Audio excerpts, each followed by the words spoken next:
नमस्कार, मैं doctor Sameer Bhate, head of adult cardiac surgery eight Amrita hospital Faridabad. 29 सितंबर को वर्ल्ड हार्ट डे सेलिब्रेट किया जाता है। ये साल का जो वर्ल्ड हार्ट डे है उसका थीम है कि use heart know heart. Use heart का मतलब है आप आपके हार्ट को बिल्कुल तंदुरुस्त रखिए, indulge in exercise, indulge in all healthy habits, healthy lifestyle. Do not use tobacco in any form, मतलब स्मोकिंग ना करे, टोबैको चूइंग ना करे। और नो हार्ट, इसका मतलब क्या है कि अगर आपके घर में किसी भी प्रकार के हार्ट से पीड़ित रिश्तेदार है तो इसका मतलब है आपको हार्ट डिजीज़ होने की संभावना ज़्यादा है। तो ऐसे में आप आके आपका चेकअप करवाएं, ये देखें कि आपको कोई भी ऐसी कंडीशन नहीं है कि जिसके कारण आपको कोई भी जानलेवा हार्ट अटैक आ सकता है। हार्ट की ट्रीटमेंट जो है वो बहुत सिंप्लीफाई हो चुकी है। ये मिथ्या है कि पुराने ज़माने में कहा जाता था कि अगर पेशेंट हार्ट से पीड़ित है तो वो वापस हॉस्पिटल में जाने के बाद घर नहीं आएगा। ऐसे कुछ नहीं है। हम हज़ारों की तादाद में लोगों को देखते हैं और ठीक करके लोगों को भेजते हैं। इसके लिए हम अभी भी ऑपरेशन करते हैं या कार्डियोलॉजिस्ट पेशेंट्स देख रहे हैं।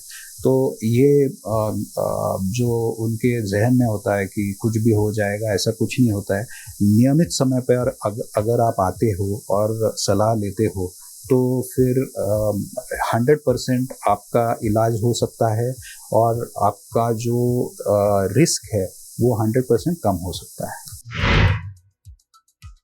यूज़ योर हार्ट, इसका मतलब है दिलदार बनिए। इसका मतलब है कि बाहर जाइए, खेलिए, थोड़ा सा डिस्ट्रेस हो जाना ज़रूरी है। कुछ भी अगर आप एक सोशल एक्टिविटी करते हो या एक्स्ट्रा करिकुलर एक्टिविटी करते हो तो उससे आपकी स्ट्रेस लेवल्स कम हो सकती है। तो ये मैं तो कहूँगा कि हर यानी every person should have some extracurricular activity to de-stress himself. And सभी चीज़ें अगर हम मॉडरेशन में करते हैं तो usually there is no risk for any heart disease. That's it. World heart day के अवसर पर मैं ये कहूँगा कि आपके हार्ट को तंदुरुस्त रखें, अच्छा खाइए, अच्छे थॉट्स मन में लाइए, डिस्ट्रेस करने के लिए बाहर जाइए, घूमिए, खेलिए और अवेयर रहिए। अगर कुछ भी हो जाता है, कहीं भी आपको कहीं कुछ भी यानी कि छाती में दर्द होना या आपको ऐसा लगता है कि आपको घबराहट हो रही है तो इमीडिएटली डॉक्टर्स की सलाह लीजिए। तो इस तरह से आप आपके हार्ट को और आपको खुश रख सकते हो।